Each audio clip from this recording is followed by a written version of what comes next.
mengharuskan kita semua sekarang ini untuk bagaimana kita juga menyiapkan generasi kita, bahkan diri kita sendiri, bahkan institusi pesantren sendiri untuk mampu menghadapi tantangan global.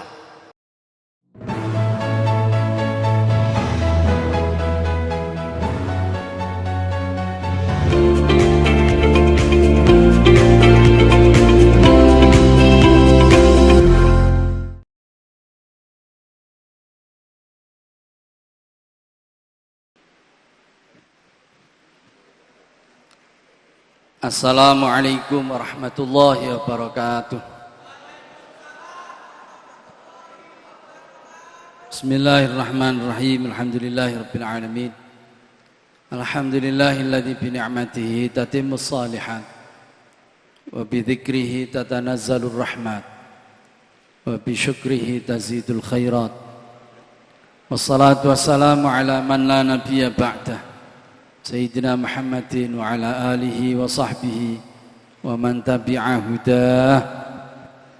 Rabbi shrah li sadri wa yassir li amri wa hlul 'uqdatam min lisani yafqahu qawli, amma ba'd. Hadratil kiram, para alim, para ulama, para masyayikh hadir wonten kesempatan menika, Bapak Kiai Zainul Mustafa, Bapak Kiai Haji Abdul Mafakhir, lan sedaya jajaran Mustasyar PJNU Kota Pekalongan, ingkang kula hormati Bapak Kiai Zakaria Rais Syuriah PJNU lan sedaya jajaran Syuriah, ingkang kula hormati Bapak Kiai Muhtaram Ketua Tanfidiyah lan sedaya jajaran pengurus Tanfidiyah PJNU Kota Pekalongan, ingkang kula hormati Mas Kiai Dr. Abdul Ghafur Maimun Zubair,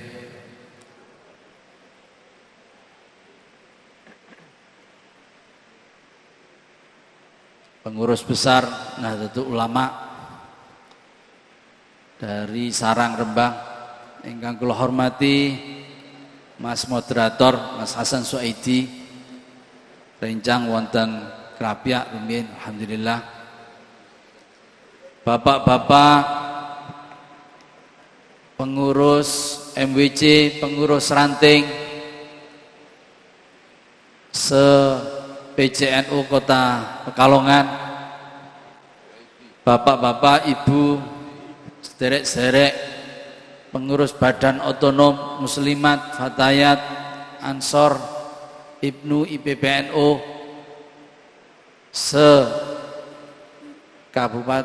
Kota Pekalongan, ingkang kula hormati adik-adik sedaya santri hadirin wal hadirat ingkang minulya, alhamdulillah wonten dalu menika kita saged sareng-sareng hadir wonten gedung ingkang luar biasa menika kanthi alhamdulillah sedaya pinaringan sehat, pinaringan kesempatan hadir wonten majelis ingkang minulya menika. Mugi-mugi kehadiran kula panjenengan sami angsal barokah saking NU, angsal ganjaran ingkang berlipat ganda dari Allah Ta'ala, amin ya rabbal alamin. Bapak-bapak, ibu, hadirin wal hadirat ingkang minulya, estu sakjatosipun injih kula boten pas wonten majelis menika wonten Mas Ghafur ingkang langkung sesuai, langkung tepat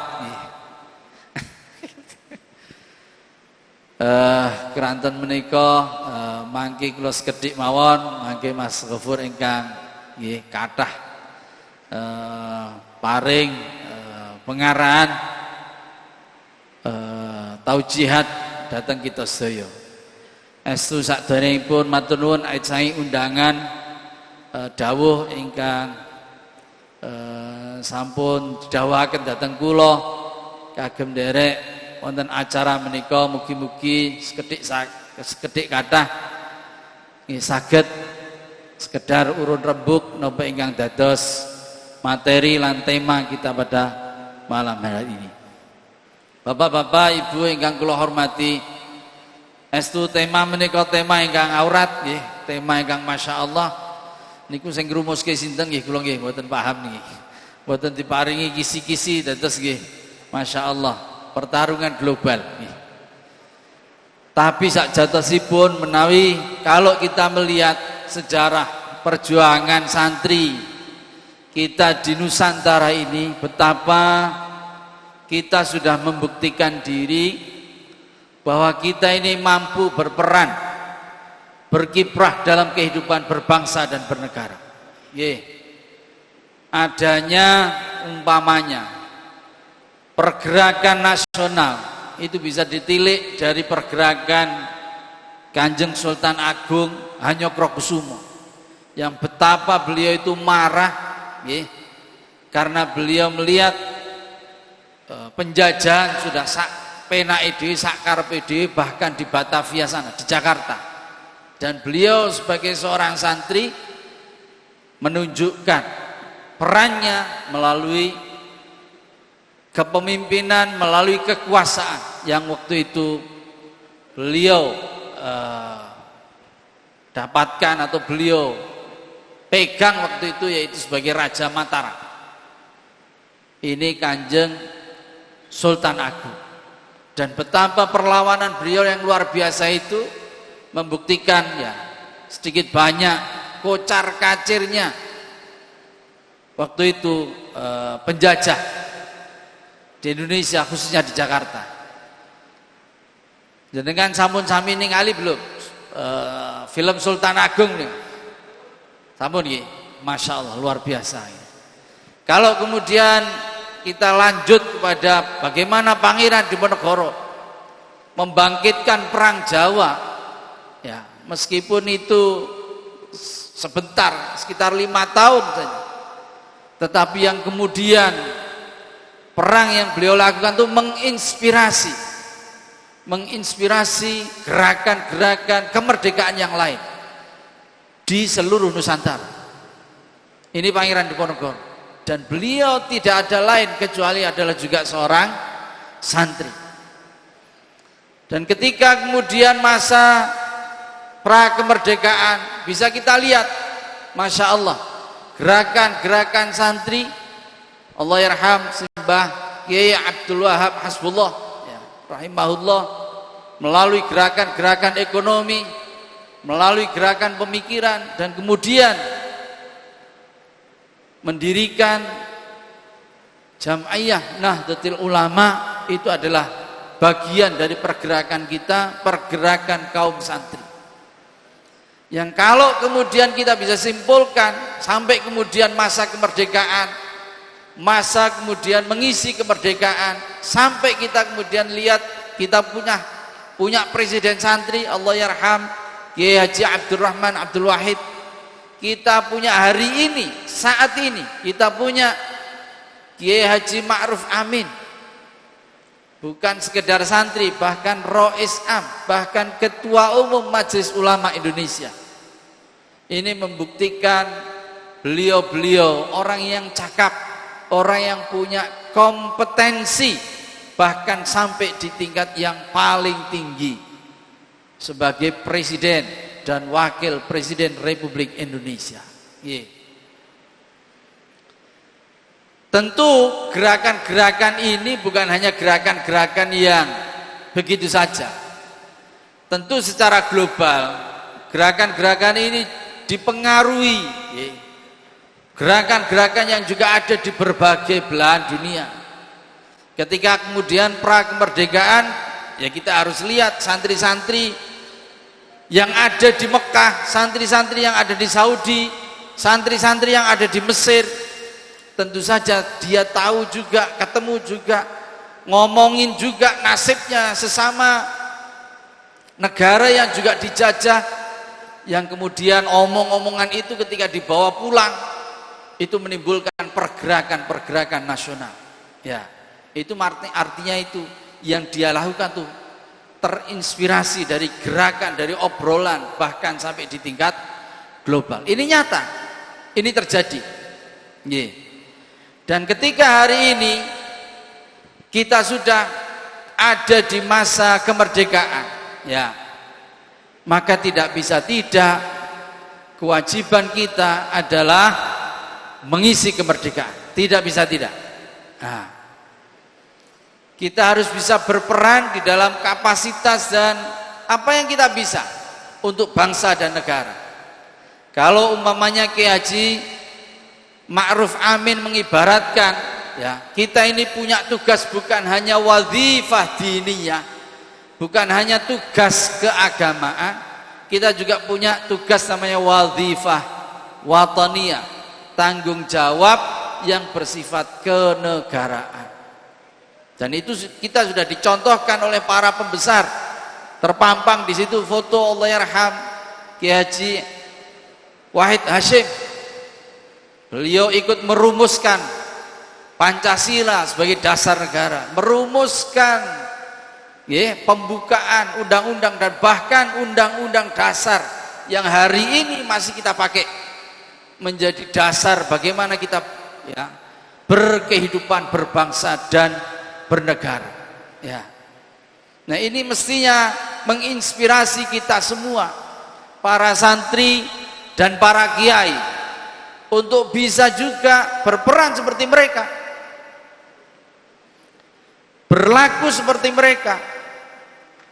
Dan alhamdulillah peran-peran seperti ini hari ini bisa kita lihat, bukan hanya di tataran saja, tataran eksekutif, tapi bahkan juga di tataran, ya, legislatif.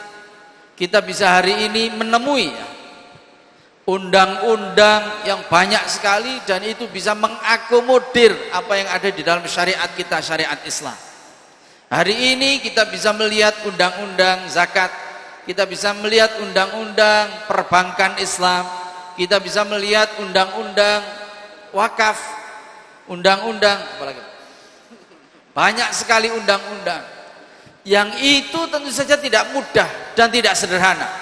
Itu adalah berkat perjuangan yang luar biasa dari kaum santri yang kebetulan ada di parlemen. Dan kita masih bisa menghitung lebih banyak lagi perda-perda, pergub, katakanlah, yang dibuat juga oleh teman-teman santri kita di tingkat 2 maupun tingkat 1. Ya. Tentu ini semua bapak-bapak, saudara-saudara, ibu-ibu semuanya mengharuskan kita semua sekarang ini untuk bagaimana kita juga menyiapkan generasi kita, bahkan diri kita sendiri, bahkan institusi pesantren sendiri untuk mampu, ya, mampu menghadapi tantangan global. Ini tantangan kita, tantangan kiai dan tantangan para santri semua. Ya. Nah, ketika kita bicara global, ya, kita harus bisa membahasakannya dengan bahasa yang masuk di sana, bahasa global. Jangan sampai keinginan kita ini terhenti gara-gara kita tidak mampu mengkomunikasikannya secara global. Ini juga masalah kita. Nah, dan inilah yang menurut saya memang harus kita rancang betul-betul agar lulusan-lulusan pesantren kita memang betul-betul bisa diterima di dunia yang lain, di luar pesantren. Hari ini tantangan kita, ya, bapak-bapak, ibu-ibu,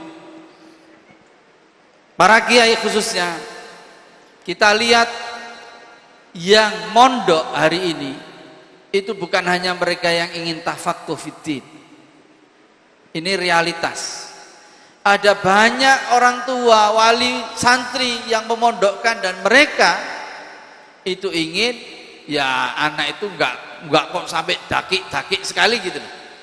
Anak itu ya ngerti agama, akhlaki apik gitu saja. Ini realitas. Sehingga sebagian kiai, sebagian pesantren kemudian membuka pesantren dalam, ya, tingkat pendidikan SMP, tingkat pendidikan SMA. Kenapa? Karena mereka melihat realitas Ya, realitas pesantren sudah semakin terbuka. Bahwa pesantren pada intinya adalah tafaqquh fiddin, iya. Tetapi ada bagian-bagian dari pesantren yang menginginkan punya peran yang lebih luas, menyiapkan santri bisa digunakan di tempat yang lebih banyak, lebih ini. Mereka khawatir dengan pergaulan yang ada di kampung atau desa mereka, sehingga mereka kemudian memondokkan anak ke pesantren. Mereka tidak ingin anaknya jadi kiai bahkan, dan ini banyak sekali. Ini kemudian memberikan tantangan kepada kita para kiai untuk membuka diri. Jangan hanya yang kita ajarkan adalah hal-hal yang sifatnya gitu, golek swarga, tapi ora artinya melupakan golek upo. Nah, ini repot. Anak hanya diajari dirasa Islamiyah, tapi lupa mereka dipersiapkan bagaimana cara mereka berkarya. Yang ya ini repotnya. Nah, kalau kita tidak bisa berkarya, tidak bisa obah, ya kita mana mungkin bisa mamah. Dan sungguh bapak-bapak kiai, ibunya yang kami hormati, inilah yang sebenarnya diprihatinkan oleh presiden kita Bapak Joko Widodo. Beliau betul-betul berkeinginan bagaimana santri-santri itu punya wawasan, punya kemampuan ya, berinteraksi dengan yang lain. Tidak hanya sekupnya urusannya adalah urusan agama. Beliau betul-betul ini riwayatan ya. Saya dengar ini dari Pak Pratik. Pak Pratik itu menteri Profesor Pratik, menteri sekretaris negara. Beliau lihat Pak Jokowi itu malam-malam tuh kayak ngelamun mikir gitu. Didatangi, kenapa Pak Presiden? Karena Pak Presiden itu baru jalan-jalan dari pesantren, dan pesantrennya Masya Allah. Ditanya, siapa menteri ini? Jawabnya Ahok. Siapa menteri ini? Jawabnya Megawati. Masya Allah, padahal Megawati itu bosnya, dia kan dengar-dengar tuh. Ya Allah, bagaimana mungkin pada hari ini di mana akses informasi sedemikian rupa, tapi masih ada saja ya tak, santri yang ditanya ini menteri apa, jawabnya Ahok, padahal menteri aja enggak. Masya Allah, luar biasa. Dan beliau prihatin betul. Beliau lah, kalau begitu saja ya, pengetahuan yang sedemikian saja itu tidak bisa, bagaimana dia ke depan? Bagaimana mungkin bapak-bapak kiai kita semua kalangan pesantren menyiapkan generasi yang begitu, yang akibatnya kemudian kita bisa bayangkan anak itu bisa enggak menjadi orang yang tangannya di atas, bukan orang yang tangannya di bawah. Ini betul-betul jadi keprihatinan Bapak Presiden Jokowi. Oleh karena itu saya mengharapkan ya, dalam diskusi kita kali ini ya, kebetulan ini kita bisa mengubah mindset kita. Para kiai monggo, jangan sampai sekarang ada pemikiran kowe rasa ngaji, rasa sinau matematika, rasa sinau bahasa Inggris. Lah gimana Pak Kiai? Kamu nanti jangan jadi pegawai negeri ya. Jangan sampai begitulah ya. Kalau bisa kamu besok harus jadi wali kota. Kalau kan harus begitu Pak Kiai. Iya. Jangan sampai kita kemudian malah ya santri kita dilarang jadi pegawai negeri, dilarang jadi polisi, dilarang jadi ABRI. Gimana tadi katanya NKRI? NKRI. Ketika kita bicara NKRI harga mati, ketika kita bicara hubbul watan, menjadi mafhum muwafaqahnya kita harus terima apa saja hasil dari demokrasi, apapun itu proseduralnya kita harus terima. Itu akibatnya, kelanjutannya begitu. Ya. Oleh karena itu jangan marah kalau aturan polisi itu tidak tahu sholat duhur, sholat asar. Kenapa? Ya karena yang ngisi, yang ngatur di polisi itu bukan kalangan santri. Kenapa umpamanya toilet di di tol itu apa namanya? Rest area atau toilet di banyak tempat umum itu, masya Allah, untuk supaya istinja kita ini benar itu harus tahu itu namanya safina. Kalau enggak, waduh, repot itu. Kalau nggak tahu safina, caranya gimana? Ini kita istinja di tempat-tempat seperti ini yang nggak tahu, embernya di atas itu, embernya lebih bawah daripada tempat itu, gimana coba? Kok bisa? Karena yang ngatur di situ bukan kalangan santri. Ini akibatnya, kelanjutannya seperti itu. Oleh karena itu saya mengajak bapak-bapak kiai, mari kita buka lagi mindset kita. Mari kita buka lagi bahwa santri-santri ini bagaimana bisa menjadi generasi yang lebih siap dengan tantangan zaman. Pada saya, bapak-bapak ibu yang kami hormati, ketika pesantren itu, ya, hari ini tuntutannya bukan hanya soal keagamaan semata, ya.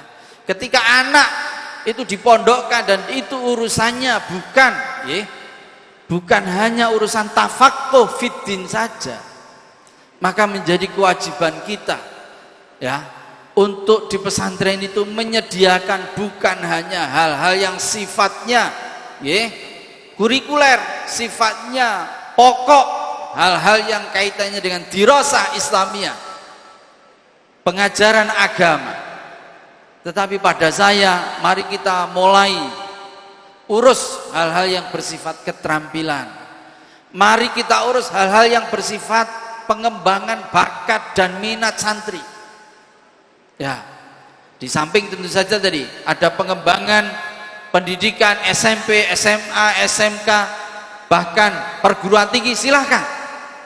Hari ini kalau dari segi pendidikan agama ada madrasah ibtidaiyah, tsanawiyah, aliyah, bahkan negara itu memberikan kesempatan kepada kita untuk membuka ma'had ali. Itu sudah bagi yang tafaqquh fiddin betul sudah diberi jalur lah ibaratnya. Tetapi bagi yang bukan, yang tidak ingin sampai di situ, menjadi kewajiban kita, saya kira, menyiapkan mereka untuk bisa bertarung secara global. Bagaimana bertarung secara global? Ya dia harus bisa punya kemampuan berbahasa yang dipahami oleh masyarakat global.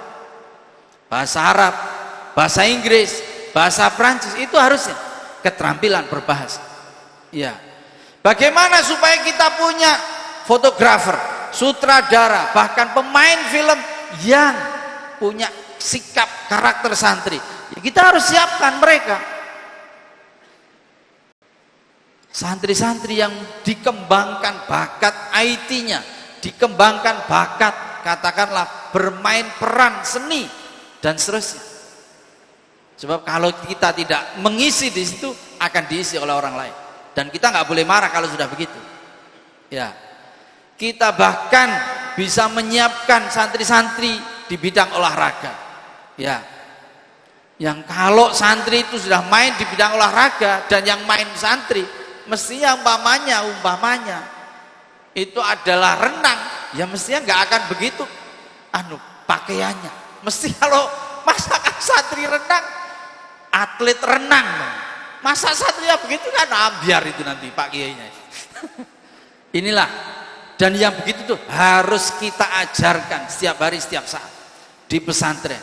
Dan hebatnya pesantren itu, ilmu bukan hanya diketahui, tapi ilmu itu dilakoni. Filosofi Jawa, ilmu itu dilakoni, dan itu hanya ada di pesantren, yang menjadikan ya santri bukan hanya ngerti ya dengan ilmu secara teoritis, tapi juga ilmu hal, kata ta'limul muta'allim, ya ilmu yang bagaimana praktikannya, bagaimana mengaplikasikannya, katakanlah begitu.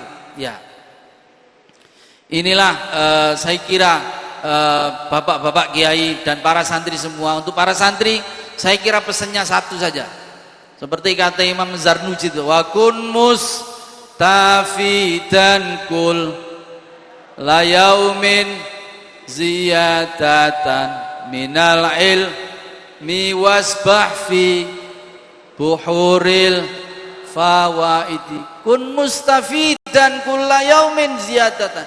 Jangan bosan-bosan Anda belajar. Apa saja, baca apa saja. Jangan ngelamun tok donya ni cerita ngrasani. Dihindarilah, dikurangilah. Ya.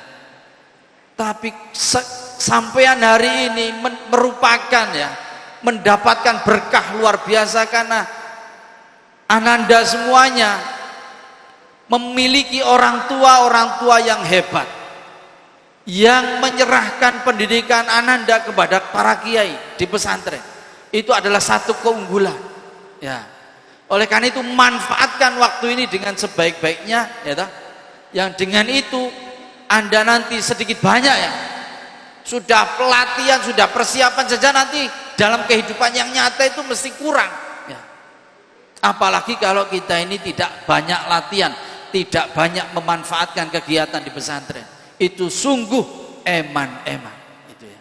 Oleh karena itu sebagai pengantar saya kira menjadi keharusan kita semua mensyukuri hari santri dengan ya, sebisa mungkin memaksimalkan apa yang bisa kita lakukan sebagai santri, sebagai kiai atau institusi pesantren ini, membuktikan kepada masyarakat Indonesia bahwa kita kaum santri memang betul-betul layak mempunyai hari santri. Saya kira itu pengantar saya, kurang lebihnya mohon maaf, nanti akan ditambah lengkapkan oleh Mas Kiai Ghafur, dan dari saya cukup sekian dulu. Saya akhiri, wassalamualaikum warahmatullahi wabarakatuh.